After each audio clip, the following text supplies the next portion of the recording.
कामयाबी तक टुडे जी की सीरीज में आपका स्वागत है। तो शुरू करते हैं। आज का पहला प्रश्न, खेलो इंडिया यूथ गेम्स 2022 पुरुष अंडर 18 खिताब किस राज्य के द्वारा जीता गया है? Option A Madhya Pradesh, option B Orissa, option C Rajasthan, option D Gujarat. तो इसका उत्तर है ऑप्शन ए मध्य प्रदेश। अब जान लेते हैं इसका विश्लेषण। हॉकी में मध्य प्रदेश ने भुवनेश्वर में खेलो इंडिया यूथ गेम 2022 पुरुषों के अंडर 18 क्वालिफायर खिताब में उड़ीसा को हराकर खिताब जीता। हरियाणा ने झारखंड को हराकर प्रतियोगिता में तीसरा स्थान हासिल किया। सर्वश्रेष्ठ गोलकीपर रहे रवि दहिया हरियाणा के। सर्वश्रेष्ठ डिफेंडर रहे सुंदरम राजावत मध्य प्रदेश के। और सर्वश्रेष्ठ मिडफील्डर रहे प्रेम दयाल गिरी उड़ीसा के। सर्वश्रेष्ठ टाइगर अली अहमद मध्य प्रदेश के रहे। तो इस प्रकार हमारे इस प्रश्न का उत्तर हुआ ऑप्शन ए मध्य प्रदेश। अगला प्रश्न, प्रलय मिसाइल के संदर्भ में निम्नलिखित में से कौन सा कथन गलत है? ऑप्शन ए, यह एक स्वदेशी कम दूरी की बैलिस्टिक सतह से सतह पर मार करने वाली मिसाइल है। ऑप्शन बी, यह भारत की पहली सामरिक अर्ध बैलिस्टिक मिसाइल होगी। ऑप्शन सी, इसकी रेंज 100 से 300 किलोमीटर है। ऑप्शन डी, इसे रक्षा अनुसंधान विकास संगठन DRDO द्वारा विकसित किया गया है।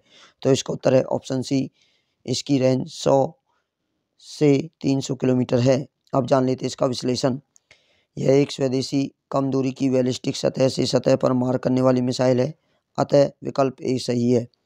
यह मिसाइल भारत की पहली सामरिक अर्ध बैलिस्टिक मिसाइल होगी, अतः विकल्प 2 सही है। रक्षा अनुसंधान विकास केंद्र यानी DRDO द्वारा विकसित ठोस ईंधन युद्ध क्षेत्र मिसाइल भारतीय बैलिस्टिक मिसाइल कार्यक्रम से पृथ्वी रक्षा वाहन पर आधारित है, अतः विकल्प 4 सही है।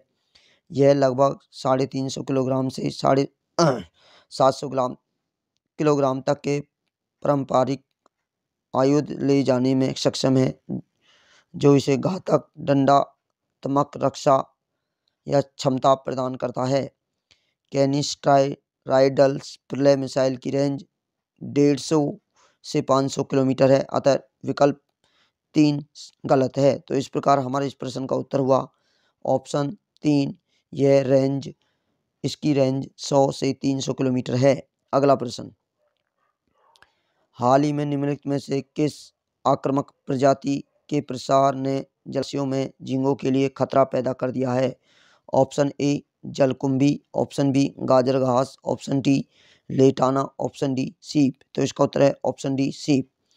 समुद्री जीव वैज्ञानिकों ने इन प्रजातियों की पहचान माइटेला स्ट्रिगाटा या चारू सीपी के रूप में की है, जो दक्षिण अमेरिका की मूल प्रजाति है। इन सीपियों ने केरल में वेम्बनाड सहित दुनिया के कई हिस्सों में ज्वारीय आर्द्रभूमि पर आक्रमण किया है। कट्टुपल्ली के बंदरगाह पर जाने वाले जहाज़ों से गिट्टी के पानी के निर्वहन के कारण यह फैल रहा है। दिसंबर 2016 में चक्रवात वर्धा के बाद सिप ज़्यादा होने लगे और दूर उत्तर में पुलिकट के पानी की ओर फैल गए। आर्द्रभूमि में मानवीय हस्तक्षेप, प्रदूषण और प्राकृतिक के कार्यों ने प्रजातियों के तेजी से प्रसार की गति दी है। खतरा, ये सिप नदी के तल पर एक कालीन की तरह फैल जाते हैं और इस प्रकार झींगों को चरने या तलछट में खुद को दफनाने से रोकते हैं। इसका प्रसार स्थानीय रूप से प्रचलित पीले क्लैम और हरी सीप को मिटा रहा है। तो इस प्रकार हमारे इस प्रश्न का उत्तर हुआ ऑप्शन डी सीप। अगला प्रश्न, ग्लोबुलर क्लस्टर यानी गोलाकार समूह के संदर्भ में निम्नलिखित पर विचार कीजिए। कथन 1, वे गुरुत्वाकर्षण से बंधे कई हजार से लाखों सितारों के गोलाकार समुच्चय हैं। कथन 2, ओमेगा सेंटोरस के तारामंडल में एक गोलाकार समूह है। उपरोक्त में से कौन सा से गलत है या गलत है? ऑप्शन ए केवल एक, ऑप्शन बी केवल 2, ऑप्शन सी 1 और 2 दोनों, ऑप्शन डी न तो 1 न ही 2। तो इसका उत्तर है ऑप्शन डी न तो 1 न ही 2। अभी जान लेते हैं इसका विश्लेषण। वे गुरुत्वाकर्षण से बंधे कई हजार से लाखों सितारों के गोलाकार समुच्चय है, अतः कथन 1 सही है। एक आकाशगंगा सितारों, तारकीय अवशेष, इंटरस्टेलर गैस, धूल और डार्क मैटर की एक प्रणाली है जो गुरुत्वाकर्षण द्वारा एक साथ बंधी हुई है। आकाशगंगा 100 बिलियन और 400 बिलियन अन्य सितारों से भरा हुआ है। उनमें से कई के अपने खुद के ग्रह हैं। आकाशगंगा का नाम इसलिए रखा गया है क्योंकि यह पृथ्वी से दूध की एक लकीर की तरह दिखाई देती है जिसे आकाश में फैलाया गया है।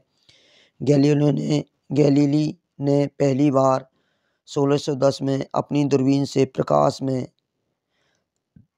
प्रकाश के बैंड को अलग अलग तारों में अलग करने के लिए किया। ओमेगा सेंटोरस के तारामंडल में एक गोलाकार समूह है जिसे पहली बार 1677 में एडमंड हेली द्वारा एक गैर तारकीय वस्तु के रूप में पहचाना गया, इसलिए कथन 2 सही है।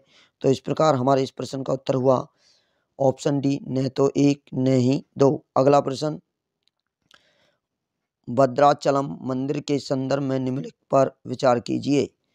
यह कथन 1, यह तेलंगाना राज्य में गोदावरी नदी के बाएं किनारे पर स्थित है। कथन 2, इसमें मुगल काल के प्रभावी वाली वास्तुकला की वेसर शैली है। कथन 3, इसका निर्माण 17वीं शताब्दी में भक्त रामदास ने करवाया था। उपरोक्त में से कौन से कथन सही हैं? ऑप्शन ए केवल 1 और 2, ऑप्शन बी केवल 2 और 3, ऑप्शन सी केवल 1 और 3, ऑप्शन डी 1, 2 और 3। तो इसका उत्तर है ऑप्शन सी केवल 1 और 3। अब जान लेते हैं इसका विश्लेषण। भद्राचलम में भगवान श्री सीता रामचंद्र स्वामी मंदिर भारत के तेलंगाना में स्थित भगवान राम का एक हिंदू मंदिर है।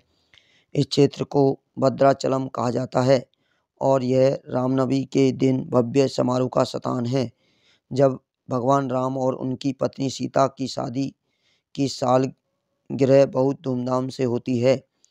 तेलंगाना राज्य में गोदावरी नदी के बाएं किनारे पर स्थित है।